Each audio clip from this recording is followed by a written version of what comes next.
E às segundas-feiras, o Por Linhas Tortas recebe o médico António Matos da Fonseca e é consigo que conversamos, António, sobre uma notícia que marcou a semana passada: os cortes na saúde de 200 milhões de euros, é 25% do esforço de corte de despesa do Estado, o que nos leva a questionar se vamos ter um Serviço Nacional de Saúde para cada vez menos gente e pior. É muito preocupante aquilo que me diz. Na verdade, eu considero que os cortes na saúde são sempre em desfavor da população. Eu acho que o maior bem que nós temos em Portugal é o Serviço Nacional de Saúde. Eu fui daqueles médicos que fez o Serviço Nacional de Saúde crescer e por isso tenho sempre alguma emoção quando falo no Serviço Nacional de Saúde. Só para relembrar, eu comecei a trabalhar em 1978. Nessa altura, eu escolhi ir para o Hospital de Beja. Poderá ser hoje estranho fazer uma opção dessas, mas, na verdade, o Hospital de Beja tinha sido dado como o Hospital Piloto do Serviço Nacional de Saúde Futuro. Isso entusiasmava-nos muito. Éramos um conjunto de médicos jovens muito entusiastas. Eu, na verdade, fui para Beja e o Serviço Nacional de Saúde, na verdade, é fundado, poder-se-á dizer, em setembro de 1979, por isso no ano seguinte. E todo o esforço que nós fizemos para desenvolver aquilo que seria, mais tarde, considerado uma das pérolas sociais do nosso país, que é o nosso Serviço Nacional de Saúde, nós hoje olhamos para ele e vemos que, cada vez, estamos a perder mais força. E isso é muito preocupante, porque o maior bem, como lhe disse, que uma população pode ter é um Serviço Nacional de Saúde. Eu acho, desculpe, que só alguém que não tem este bem à sua mão é que pode dizer o contrário. Eu vou-lhe dar só um pequeno exemplo. Eu, há 2 anos atrás, durante uma estadia no Brasil, tive uma doença aguda e tive que ser operado de urgência. Quero lhe dizer que no Brasil eles não têm propriamente um Serviço Nacional de Saúde universal como nós temos. Isto é, eles têm um serviço de saúde que realmente não tem grandes recursos e que se destina sobretudo à população pobre. Isso quer dizer que os recursos são parcos. E não só os recursos sob o ponto de vista económico, como também os recursos até sob o ponto de vista técnico e médico. E então eu, evidentemente, tive que optar por ser tratado num hospital privado. Eu quero lhe dizer, mais uma vez, que estava de férias. Fui para um hospital privado, fui operado, fiz uma intervenção que seria mais ou menos uma intervenção banal, mas que me salvou a vida. Mas não deixava de ser uma intervenção banal. E quando saí 8 dias depois do hospital, tinha uma conta de 60 mil reais para pagar, o que equivalia mais ou menos a 30 mil euros. A pergunta que eu lhe faço é, se eu não tivesse dinheiro, o que é que me tinha acontecido? Tinha morrido. Tinha morrido. E é isso que pode acontecer em Portugal? E isso é o que pode acontecer em todos os países que não têm um Serviço Nacional de Saúde. Porque eu hoje, se ao sair daqui tropeçar e partir uma perna, ou se fizer um traumatismo craniano, se tiver um acidente, ou se tiver um infarto do miocárdio, eu sei que vão pegar em mim e vão me levar para um dos hospitais do Estado. E sei que esses hospitais são os melhores hospitais que existem no país. Mas estas questões colocam-se quando nós governamos em escassez de recursos. Nós temos dinheiro para sustentar este Serviço Nacional de Saúde? Eu vou-lhe dizer uma coisa. Deve ser repensado o Serviço Nacional de Saúde? O que tem que ser repensado é a forma como o dinheiro do Estado é aplicado. Porque você diz-me que o Estado vai retirar 800 milhões ao Serviço Nacional de Saúde. 200 milhões dos 800, do total. Perdão, 200 milhões. E eu pergunto-lhe, e o Estado preocupou-se com os milhares de milhões do BPN, que, como eu dizia no último programa, equivaliam a 81 vezes aquilo que se gastou nos estádios tão criticados do Euro 2004. Então, a mim o que me parece que é necessário é que o Governo, os governos que estejam neste país, comecem a pensar na forma de gastar o dinheiro e que devam pensar que a saúde, para nós, sem dúvida, que é o maior dos bens. E não é na saúde que é o sítio prioritário para se cortar.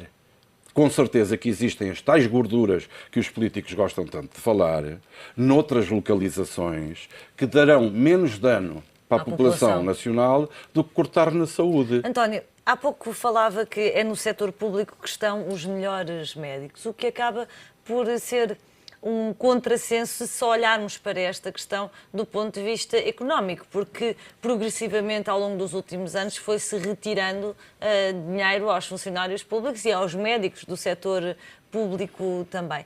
O que é que pode acontecer a um Serviço Nacional de Saúde que ainda vai ser eventualmente pior, vai tratar pior os médicos em termos financeiros? Vamos ficar com um mau Serviço Nacional de Saúde?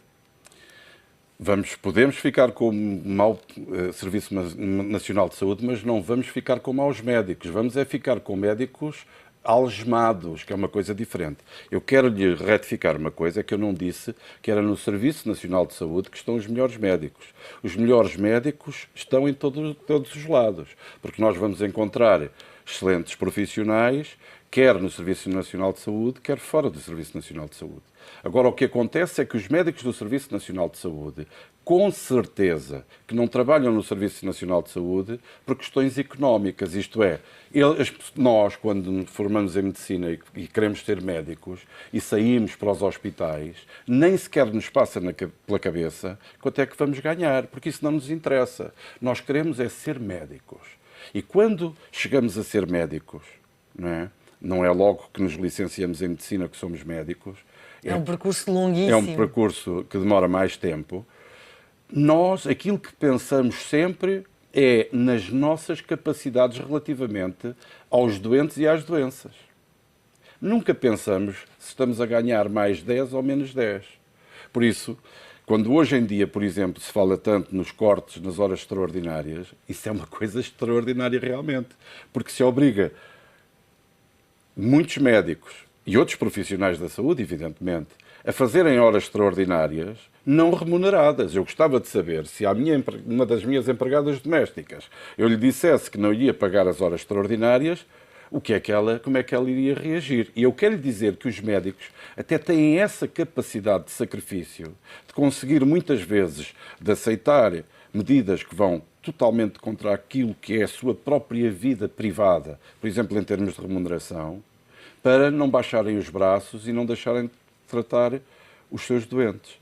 Porque, na verdade, para o médico, o mais importante é o seu doente. E o resto é conversa. E quem não estiver na medicina e não vir as coisas desta maneira, é melhor sair, porque não está lá a fazer nada. Mas será esse brio profissional, essa ética que gera a forma dos médicos olharem para a sua carreira, que faz com que seja quase mais fácil cortar na saúde a um governo do que noutra profissão qualquer? Eu pergunto isto porque, pelo que me disse, há uma elasticidade maior para aguentar este tipo de cortes sem que isso seja totalmente repercutido no doente? Não, o que há é maior capacidade de chantagem por quem aplica os cortes, porque sabe que os médicos não vão deixar de tratar os doentes, percebe? E nós, desde sempre que existiram greves neste país na área médica, nunca houve ninguém que fosse prejudicado, estamos a falar de doentes, evidentemente, por isso. Porquê? Porque nós sempre assegurámos que os doentes eram tratados, percebe? Então, o que acontece é que, como as tutelas habitualmente sabem que os médicos não deixam morrer os seus doentes, não baixam os braços por ganharem menos, ou não baixam os braços por terem horas extraordinárias não pagas, muitas vezes, evidentemente, que se aproveitam disso para avançar com medidas que, mesmo que sejam contestadas pelos sindicatos ou pela própria Ordem dos Médicos, acabam por sempre ser postas em prática. Porquê? Porque os médicos não deixam os seus postos de trabalho por esse tipo de coisas. António, e a avançar com esta reforma do Serviço Nacional de Saúde, uma reforma mais que vai, no essencial, vamos ficar com um Serviço Nacional de Saúde mais curto. A que mudanças é que podem minimizar o impacto para os doentes? Nós temos hoje em dia seguros de saúde, temos os hospitais públicos, os hospitais privados, e são cada vez menos as pessoas que podem ir a um hospital privado sem qualquer tipo de apoio financeiro. Como é que vê? Porque a verdade é que as coisas vão mudar. Qual é a mudança menos impactante para os doentes? O que é que devia ser tido em conta? O que tem que ter em conta é exatamente aquilo que eu disse antes, é que a saúde é o maior bem que nós temos. E é preciso ter em conta também que, no princípio do século passado, não é? Quando nós falávamos em saúde, tínhamos que pensar que a vida média do cidadão era à volta de 40 anos. Não vale a pena dizer exatamente quanto é que era para homens e para mulheres, mas era à volta de 40 anos. E agora, não é? A vida média anda à volta dos 80 anos. O que quer dizer que, num espaço de tempo relativamente curto, nós tivemos um aumento de sobrevida das pessoas de 50 anos. E isso é que é preciso ter em conta. E vida não é mensurável em números e em euros? Não, a questão é essa, exatamente. É que temos é que ter em conta porque é que isso acontece. E isso acontece exatamente porque foram criadas uma quantidade de condições, umas criadas pelo Estado, outras criadas paralelamente por instituições que nada têm a ver com o Estado, mas têm a ver com o desenvolvimento da medicina propriamente dita. É preciso ver que aquilo que nós, nos últimos 35 anos, e eu digo-lhe 35 anos porque eu sou médico há 36 anos, o que é que nós assistimos? Assistimos a um conjunto de desenvolvimentos do ponto de vista tecnológico e técnico extraordinário. Quando eu me formei em medicina, nós não tínhamos TAC em Portugal, não tínhamos muito menos ressonância magnética e nem sequer tínhamos ecografias. Hoje temos tudo isso, mas não é só o ter isso, é a forma como tudo isso é usado. Tudo aquilo que foram todos os grandes avanços na cirurgia, e em particular na cirurgia endoscópica. E outra coisa que também deveríamos falar um dia, que era sobre a importância do medicamento. E vamos falar sobre isso, mas não. Claro que o medicamento foi uma das grandes razões para que toda esta sobrevida possa acontecer. Quer dizer, nós hoje vivemos mais de 50 anos em média do que nessa altura. Mas vai ser interessante, nos próximos programas, nós abordarmos, de vez em quando, alguns destes temas ligados à saúde, porque são muito importantes serem esclarecidos. E são muitas as notícias que o vão justificar, certamente. António, muito obrigado. Ao comentário de António Matos da Fonseca, médico sempre às segundas-feiras no Por Linhas Tortas. Até para a semana.